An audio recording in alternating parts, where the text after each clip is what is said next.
नमस्कार दोस्तों, जय श्री राधे राधे राधे।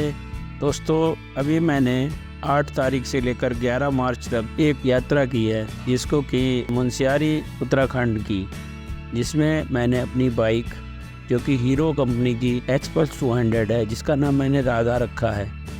अब हमने उस यात्रा को प्रारंभ करने के लिए 8 तारीख की सुबह 8 बजे शाहजहांपुर से पीलीभीत, टनकपुर होते हुए चंपावत से लोहा घाट के बाद हम लोग शाम 5 बजे तक पिथौरागढ़ पहुंच गए थे। आज का हमारा पड़ाव यही था कि हम लोग पिथौरागढ़ पहुंचे और वहां नाइट स्टे करने के बाद सुबह हम लोग जल्दी तैयार हुए। हमारा अगला जो पड़ाव था वो था मुनस्यारी पहुंचने के लिए हमको 127 किलोमीटर का सफ़र तय करना था। तो हम लोग सुबह जल्दी तैयार हुए और निकल पड़े मुनस्यारी जाने वाले रास्ते पर। सबसे पहले हम लोग यात्रा के दौरान जौलजीबी पहुँचे और जौलजीबी में एक पुल पड़ता है। उस पुल को क्रॉस करने के बाद एक रास्ता धारचूला के लिए चला जाता है तो दूसरा रास्ता मुनस्यारी के लिए जाता है। उससे लगी हुई काली नदी जो कि कल करती हुई आवाज़ के साथ बहती है। सामने हिमालय का दृश्य बहुत साफ नज़र आता है, जिसमें कि पंचाचोली की चोटियाँ साफ दिखाई देती हैं। हम लोग अपनी बाइक से हल्के सफ़र की शुरुआत करते हुए मुनस्यारी की तरफ बढ़ रहे थे और धीरे हम लोग मुनस्यारी के रास्ते पर बढ़ रहे थे तो देखते हैं एक सामने से एक सुंदर सा वाटरफॉल दिखाई देता है, जिसके आसपास काफ़ी लोग एकत्रित थे। जैसे ही हम लोग वाटरफॉल के पास पहुँचे तो उसकी आवाज़ से मन ओतप्रोत हो गया। बहुत ही सुंदर दृश्य था, देखकर मज़ा आ गया और हम लोग उस झरने के नीचे से निकलते हुए करीब 4 बजे मुनस्यारी पहुंच गए थे। तो जी हाँ, आप अपना एक्सपीरियंस शेयर कीजिए। मेरा नाम संतोष उपाध्याय है और मैं अपनी बाइक से मुनस्यारी घूमने के लिए आया था। मैं शाहजहांपुर का रहने वाला हूँ और मुनस्यारी के पास में ही खलिया टाप है। खलिया टाप तक तो हमारी बाइक आ गई। उसके बाद ये 5 किलोमीटर का ट्रैक है जो कि स्नो के ऊपर चलकर ही होता है। बहुत ज़्यादा बर्फ़ है और आपको क्या बताऊं, अपना एक्सपीरियंस शेयर कर रहा हूं क्योंकि मैं पहली बार ऐसा कोई ट्रैक कर रहा हूं कि बर्फ़ के ऊपर मैंने अभी तक कोई ट्रैक नहीं किया है। हाँ, अमरनाथ यात्रा के दौरान थोड़ा सा बर्फ़ पे चलना पड़ा था, पर यह खलिया टाप मैं पहली बार आया हूँ और बहुत ही अच्छा लगा यहाँ आकर। मैं तो कहता हूँ आप भी एक बार ज़रूर आइए। अगर ज़िंदगी में एंजॉय लेना है, रोमांच लेना है, रोमांच का मज़ा लेना है, बर्फ़ का मज़ा लेना है और एडवेंचर का मज़ा लेना है नहीं तो आप अभी जब ट्रैक स्टार्ट कर रहे थे तो मतलब कल भी आप मना कर रहे थे, तो आज सुबह भी आप मना कर रहे थे। देखिए, मुझे प्रॉब्लम है, मैं इसलिए मैं मना कर रहा था क्योंकि मुझे नहीं लगता था मैं ऊपर तक आ पाऊँगा, क्योंकि लोग नीचे जो जा रहे थे वो बता रहे थे कि सांस लेने में दिक्कत है, ऑक्सीजन की कमी है। थोड़ा एएमएस का इशू रहता है, लेकिन वो हम लोग एक्लीमेटाइज हो गए। 2 रात तो, एक रात मुनस्यारी रुक गए, एक रात पिथौरागढ़ रुक गए जी। अगर कोई डायरेक्ट आता है और डायरेक्ट ट्रैक करता है तो उसको एएमएस की दिक्कत हो सकती है। बट हम लोग 2 दिन से यहीं पे हैं, 2 दिन से घूम रहे हैं पिथौरागढ़ और मुनस्यारी। आप एएमएस से ज़्यादा थोड़ा अपना फिजिकल की वजह से डर रहे थे। जी। तो अभी आपको कैसा लग रहा है? अभी मुझे एकदम रिलैक्स लग रहा है। मैं अभी ऊपर होके आ रहा हूँ और खलिया टाप से अभी हम लोग वापसी कर रहे हैं। वहाँ पे तो बर्फ़ ही बर्फ़ है और बर्फ़ का ही पूरा ट्रैक है। और सबसे महत्वपूर्ण यहाँ पे आने की सावधानी ये है कि सबसे पहले तो आप गर्म कपड़े लेकर के आएँ और उसके बाद जो जूते यहाँ पे मिलते हैं नीचे खलिया द्वार पे, क्या हुआ? ये जूते, हाँ, जो जूते किराए पे मिलते हैं ये ज़रूर लेकर आए। और एटीट्यूड बिल्कुल यहाँ पे नहीं चलेगा।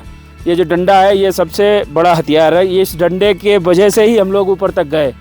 ये डंडा ना होता तो शायद हम ऊपर तक ना पहुँच पाते। ऊपर तक पहुँच जाते, लेकिन उतरने में डंडा बहुत साथ देता है। डंडा और शूज़, ये शूज़ की जो ग्रिप है मैं आपको दिखाना चाहूँगा। ये जो शूज़ के अंदर नीचे ग्रिप है, इसकी वजह से ये देखिए इस तरह से शूज़ को बर्फ़ में गड़ा के एड़ी के माध्यम से नीचे उतर रहे हैं, जिससे कि हमारी ग्रिप मजबूत हो रही है। और देखिए नीचे ढलान ही ढलान है, पूरा ढलान है, एकदम रैप है। अगर जरा सी भी सावधानी हुई तो पता नहीं कितना नीचे चले जाएंगे। इसलिए अगर खलिया टाप का आनंद लेना है तो आप पूरी तरह से तैयारी करके आइएगा। और बर्फ़ में अगर एंजॉय करना है तो खलिया टाप नंबर 1। मैं तो बार कहूँगा आप लोग एक बार ज़रूर घूमिए खलिया टाप। नमस्कार। मुनस्यारी में हमने लोकल साइट सीन करने के बाद वहाँ भोजन किया। उसके पश्चात हम लोगों ने एक होटल रेस्टोरेंट था जिसमें कि हमें रहने की व्यवस्था मिल गई और हम लोग सुबह खलिया टॉप जाने की तैयारी में लग गए। समय था इसलिए हमने सोचा पहले खलिया टॉप के आसपास पहुंचकर जायजा लिया जाए कि स्थिति क्या है। तो हम लोग खलिया टॉप के पास पहुंचे और इर्द गिर्द घूमने के बाद देखा कि बहुत ही बर्फ़ नीचे तक सड़कों पर फैला हुआ है। ऐसा प्रतीत हो रहा था कि जैसे 2-3 दिन के अंदर ही बर्फबारी हुई थी। हम लोग आसपास घूमने के पश्चात कुछ देर बर्फ में खेलने के पश्चात वापसी किए और हम लोगों ने मां नंदा देवी के दर्शन करने का सौभाग्य प्राप्त किया। माता नंदा देवी का जो मंदिर है वहां पर उसके पीछे पंचाचोली की चोटियां बहुत ही सुंदर दिखाई पड़ती हैं। उन चोटियों के आसपास के दृश्य देखकर मन प्रसन्न हो गया। माता के दर्शन करने के पश्चात हम लोग अपने रूम पर वापस आ गए। उसके बाद खाना खाने के बाद सो गए। सुबह जल्दी उठकर हम लोग सामने ही एक होटल पर चाय और पराठे के नाश्ते करने के पश्चात निकल गए खलिया टॉप। खलिया टॉप के गेट पर पहुंचने के बाद हम लोगों ने जो पर्ची कटती है वो पर्ची कटाई। मैंने एक जोड़ी शूज़ लिए और एक डंडा लिया। हमारे साथी गौरव जी ने भी एक डंडा लिया और हम लोग उस ट्रैक की तैयारी में लग गए। हालांकि वहाँ पर उपस्थित लोगों ने इस ट्रैक का अनुभव बताते हुए बड़ी बुरी खबरें सुनाई कि अभी कुछ दिनों में ही 4-5 पहाड़ियों की मौत हो गई, MS का खतरा है, आप लोग संभाल के जाइएगा और ऐसे ट्रैक करना है वैसे ट्रैक करना है। तो हम लोगों ने कहा अब जो होगा वो देखा जाएगा। खलिया टॉप का जो आकर्षण है, जो बर्फ़ है, उसको तो देखना ही है, अब जो होगा भगवान मालिक। अब खलिया टॉप सबसे मुख्य आकर्षण का जो केंद्र है वो है वहाँ का बर्फ़। आपको ताज़ा बर्फ़ यहाँ पर मिल जाती है, लेकिन उसके लिए आपको बड़ी मेहनत करने की ज़रूरत पड़ती है। 5 किलोमीटर का सीधा ट्रैक है, इस पर भी बर्फ़ ही बर्फ़ पर चलने का एक अपना ही अनुभव होता है। आपके अंदर कॉन्फिडेंस होना बहुत ज़रूरी है। हमने तो सोचा भी नहीं था कि हम इस ट्रैक को कर पाएंगे, लेकिन भगवान भोलेनाथ की कृपा से चलते गए, बस चलते गए और धीरे धीरे हम खलिया टॉप के बेस कैंप तक पहुँच गए थे। हालाँकि बर्फ़ में चलने में काफ़ी दिक्कत आ रही थी, बार बार सांस फूल रही थी और हार्ट बीट भी तेज़ हो रही थी, परंतु जो वहाँ पहुँचने का एक्साइटमेंट था, जो उत्साह था, उसे लेकर हम लोग खलिया टॉप पर पहुँचे। इसका अनुभव आपको शब्दों में बयान नहीं किया जा सकता है। हम लोग सुबह 8:30 बजे से चढ़ाई प्रारंभ किए थे और 12 बजे खलिया टॉप बेस कैंप तक पहुँच गए। करीब 1 घंटा वहाँ व्यतीत करने के पश्चात हम लोगों ने वहाँ फ़ोटो खींचे और कुछ वीडियोग्राफी की। उसके बाद हम लोग पैदल वापस चल दिए। धीरे धीरे हम लोग चलते 2:30 बजे करीब नीचे आ गए थे। उसके बाद हम लोगों ने अपना जो वापसी का रास्ता था उसको बदला। अब हम लोग वापसी के रास्ते विरथी वाटरफॉल वाले मार्ग पर चलने के लिए तैयार थे। विरथी फॉल वाटरफॉल के पास पहुँचते हम लोगों को काफ़ी समय लगा और हम लोग धीरे धीरे वहाँ से वापस हो रहे थे। काफ़ी ढलान था, पहाड़ी काफ़ी ज़्यादा ऊंची नीची रास्ताएं थी, सुंदर दृश्य थे, आसपास झरने की कलकल करती हुई आवाज़ थी।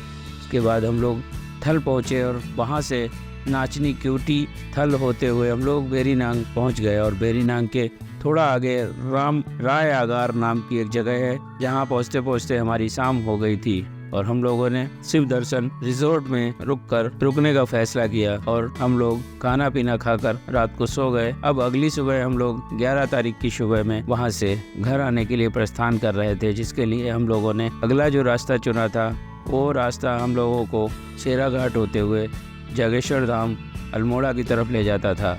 हम लोग जागेश्वर धाम वाले मार्ग पर चल निकले और वहाँ से हम लोग पहुँचे वृद्ध जागेश्वर में भगवान भोलेनाथ के दर्शन करने के पश्चात वहां से निकलने के बाद हम लोग 2 बजे बाबा नीम करोली के स्थान कैची धाम पहुंच गए थे, जहां बाबा कैची धाम नीम करोली महाराज के दर्शन किए और वहां से हम लोगों ने बवाली भीमताल होते हुए हल्द्वानी का रास्ता तय किया। फिर धीरे धीरे हम लोग बरेली की तरफ बढ़े और रात्रि करीब 8:30 बजे अपने घर की ओर आ गए थे शाहजहांपुर। यात्रा का वर्णन करने के लिए बस ऐसे ही सोचा तो आप लोगों को कुछ तस्वीरें और वीडियो दिखाई जाएं।